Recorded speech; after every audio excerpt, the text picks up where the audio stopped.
Hi everybody, how's it going? Welcome back to Phoenix Wright Ace Attorney, where we are in District Court, Defendant Lobby number 2. We're going to be heading to trial on the Edgeworth case. Karma? That's right, Manfred von Karma. He's the best prosecutor there is.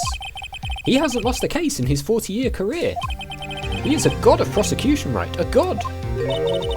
Not a single case. He'll do anything to get the guilty verdict. Anything. Sounds like someone else I know, Edgeworth. You don't understand. I mean, he'll really do anything. Manfred von Karma is a man to be feared. It's quite a claim coming from someone who forges evidence, yeah. He taught me what it really means to prosecute. What? Just picture a prosecutor as vicious as me, multiplied by a factor of 10. So he was your teacher then, Mr. Edgeworth? Something like that. And now he's trying to get you found guilty? What a creep! Oh wait! Maybe he's planning on losing on purpose to help you out. Not a chance. He hasn't lost once in 40 years. 40 years! He's as ruthless as me, times 20. That's pretty ruthless. Like I said, he's a god among prosecutors. I guess that's something like Mia was to me. Speaking of Mia... Maya? Uh-huh. We could really be using Mia's help right now, don't you think? Oh. I can't. Sorry, I really tried, but I couldn't reach. You couldn't reach? I think it's because I haven't been training. My powers are weak again. Oh man, what bad timing. I'm really sorry. I'll try my best. I hope so. What are you whispering about? Oh, it's nothing.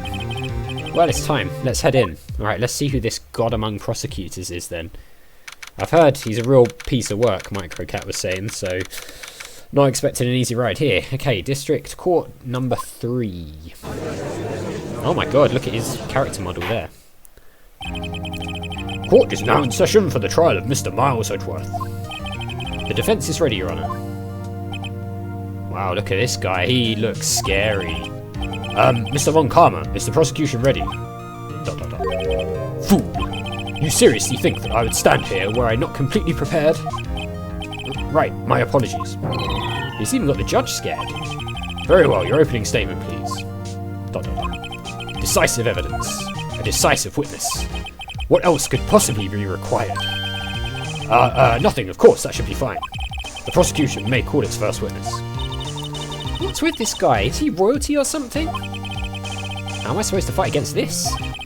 I call the detective in charge of this case Detective Dick Gumshoe. Okay, Gumshoe's first. Let's see how this goes. God, he's scary. Like, I'm actually slightly worried. Just his character model makes me scared. Describe the incident, now. Yes, sir. Detective Gumshoe looks nervous. Please, take a look at the map. The murder happened late Christmas Eve around midnight. There was one boat in the very middle of the lake. There were 2 men on the boat. Now, there happened to be a woman camping here on the edge of the lake. At 12:10 AM, she heard 2 pistol shots. Then the boat started to move. It went towards the boat rental shop. Overhead map added to the court record. Okay. Testify to the court about the arrest. Now! Wait, Mr. von Karma. Yes. Actually, I am the one that's supposed to be handling these proceedings. Wrong. There is only one thing you need to do here. You will slam down your gavel and say the word guilty. That is your role. Yes, of course, you're quite right. No, he's not. Alright, witness testimony, the arrest of Edgeworth. We're going to do our usual press everything, I think. A man called into the station around 30 minutes after midnight. We headed to the scene of the crime as fast as we could. That's where we found Mr. Edgeworth. Now, I didn't suspect him of anything at all, but the next morning, a body was found in the lake. So we had to arrest Mr. Edgeworth. That was it, short and sweet. I see you very well. Begin your cross-examination, attorney, now! ... Apparently the judge is just not doing anything today. The arrest of Edgeworth, right. A man called into the station around 30 minutes after midnight. I guess you want to know who that was. You received a call from a man? Yep. But you said there was a woman camping there. She was the one who heard the 2 gunshots, right? Objection. Oh my god, why is it saying objection like that? That woman and the man who called in the report are two different people, obviously. Different people? There were two witnesses. Look, we sort of knew that, but didn't one back out or something? I'm sure Gumshoe said something like that. Their testimonies were quite similar, however. Today I've summoned the woman who was camping. The woman who was camping, Lotta Hart. What happened next, detective? We headed to the scene of the crime as fast as we could. How long was it between receiving the report and your arrival at the lake? Well, I'd say it was about 3 minutes. That's pretty fast. It's very fast. Our motto for the month is get there quick. Jesus. Even the objection is scary. Detective, you will refrain from casually revealing department secrets. Yes, sir. Sorry, sir. I look forward to your next year's salary review. So much to look forward to these days. This is no time for dejected daydreaming. Continue. Yes, sir. That's where we found Mr. Edgeworth. What was Mr. Edgeworth like when you saw him then? Well, from what I saw, he looked pretty relaxed. Not like a murderer at all, really. Detective, the court requires the facts, not your opinion. How many years have you been on the force? Facts only, detective. Hard, cold, objective facts. Yes, sir. Man, he's got his share of objections. Now, I didn't suspect him of anything at all. Why didn't you think he was suspicious? You should know. We have a deep trusting relationship with the prosecutors. Detective, the court isn't interested in your musings. Deep, trusting, poppycock. I've never heard so many flippant comments from an active detective on the force. Detective Gumshoe doesn't look so good. Continue, now. But the next morning a body was found in the lake. Did you find any clues on the body? A single bullet was recovered from the body. Okay, so what happened to the second shot then? If there was only one bullet, why were 2 pistol shots fired? He was shot through the heart, fatally. Judge, here's the bullet. It didn't strike bone, so its shape is well preserved. Very well, the court accepts the bullet into evidence. Okay, found in the victim's body fired from a .22 caliber pistol. So we had to arrest Mr. Edgeworth. Why is that? Well, we found the murder weapon in the boat. The murder weapon? A pistol. Detective Gumshoe, that is a vital piece of information. Please revise your testimony. Right, sorry, Your Honour.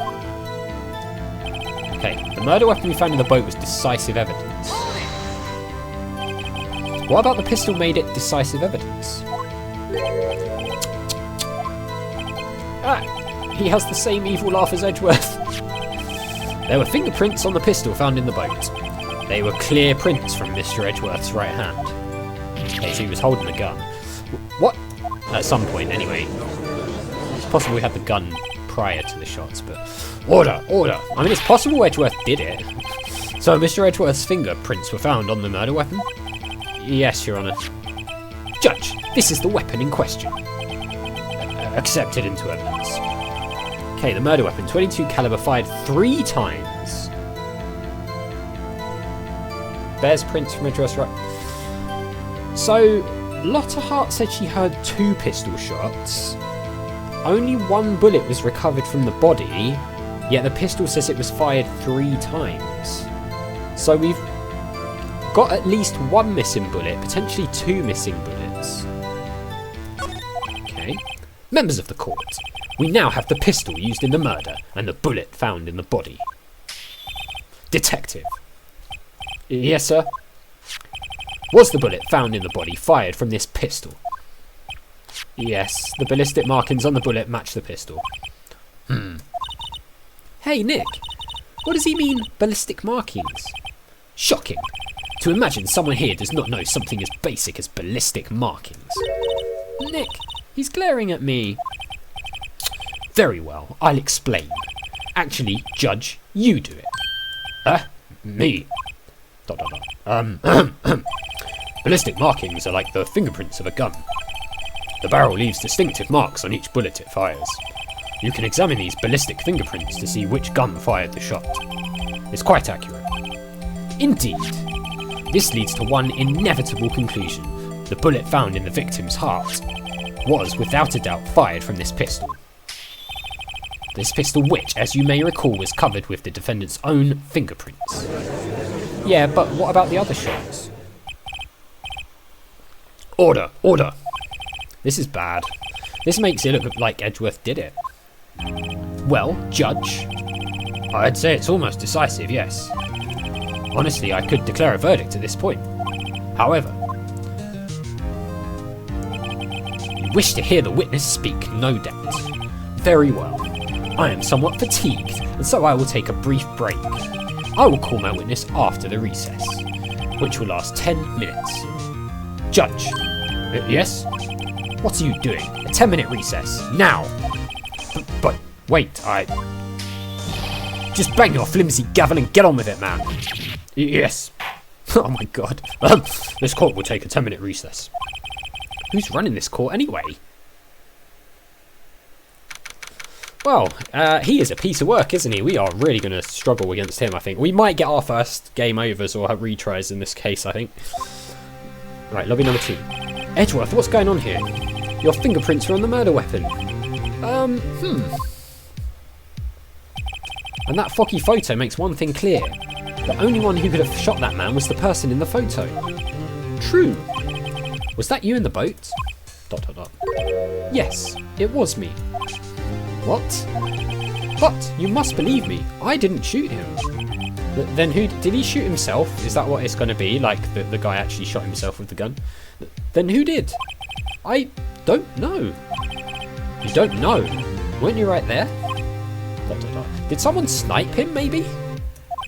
I heard a gunshot from very close by. Then the other man fell from the boat. I can't say why, but I thought at the time that he had shot himself. You mean it was a suicide? ... That's what I was thinking. That's the only explanation I can come up with. Well, I mean, unless somebody sniped him. Huh, but then the bullet wouldn't be right, would it? How am I going to convince anyone of that? Say, Maya? Huh? What? Any progress with Mia?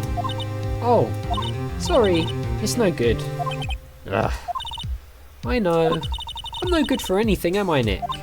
If I can't call my sister, I might as well not be here, right? Yeah, you're useless. Get the hell out of here. Let's be nice. No, of course not. I need you here. Besides, maybe Mia can like come and possess you at some point if you're here, so I can see you're always trying to help out. Even if you don't actually help. It's the thought that counts, right? It's okay, Nick. You don't have to make me feel better. I don't know anything about trials or defence. What's more, I'm a spirit medium who can't even contact spirits. Oh, everyone has their off days. I mean, I've just been getting lucky lately. But you never know when my luck is going to run out. Really? Whoa, right. Don't jinx this case any more than it already is. It's bad for my heart. Oh, sorry. Whoops. That was weird. Okay, we're back. Court is back in session. Mr. Von Karma, call your witness. Yes. Will Miss Lotta Hart take the stand? God, I hate this guy. I already hate him. His character design is brilliant. Lotta Hart, you're a research student at a university. That I am. Good. Begin by telling us what you saw the night of the incident. Don't add anything trivial or subjective. Understand? You'll need to learn some manners. Understand? Yeah, I understand. Very well. Your testimony, please. Alright, witness's account. Here we go. It was Christmas Eve, just after midnight, I reckon. I was in my car. I heard this bang come up from the lake.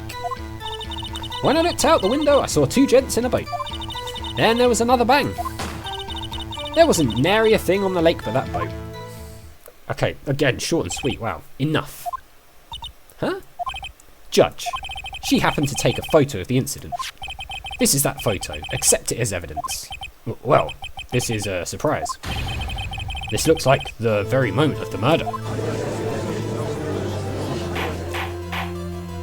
Order, order! I will remove people from this courtroom if I do not have order immediately. As the witness testified, she looked at the lake when she heard the shot. There were no other boats on that lake, so the man in the boat with the victim must have been the one who shot him. Yes, it was the defendant, Miles Edgeworth. Order, order, order! I will have order. ... Well, Judge, the evidence is decisive. I have very little doubt about this case. Wait, very well, this court finds the defendant... Wait, Your Honour, I haven't cross-examined the witness yet. A cross-examination? We have photographic proof. What question can there possibly be? This photo is worth 1,000 words and they all read guilty. You lose. Or, do you claim to have found a contradiction in her testimony? ... Very well, if you have to, you may cross-examine the witness. You will only flounder and ask meaningless questions. You will fail to find anything. And then, I will have you held in contempt of court. Nick, contempt? Contempt of court, you know. I guess I understand. Well, what are you going to do? Do you really think there was a contradiction with the facts in her testimony? I think there was, or I think there wasn't. I mean, we're gonna have to say there was, right? I mean, there's no way that there can't be, otherwise the game's over. I think I noticed one little thing. Wow, I'm impressed, Nick. I didn't notice anything. Right, let's take him on. Yeah, I got a bad feeling about this. I understand. I will cross-examine the witness. Very well. I pray for your sake this isn't a waste of time. Alright, cross-examination, witness's account. We will do this in the next one, guys, because we are out of time. So as always, thank you very much for watching. A big thank you to my patrons, Arcades Games, Wayne, Nate, Tony Nerdy, Paul from the Phantom Fellows, Lyle, Hobo, Numinous, Kubidim, Paulione, Flossie the Sheep, JohnCom555, Chrissy, Paul James, and Zolties. And I'll see you next time.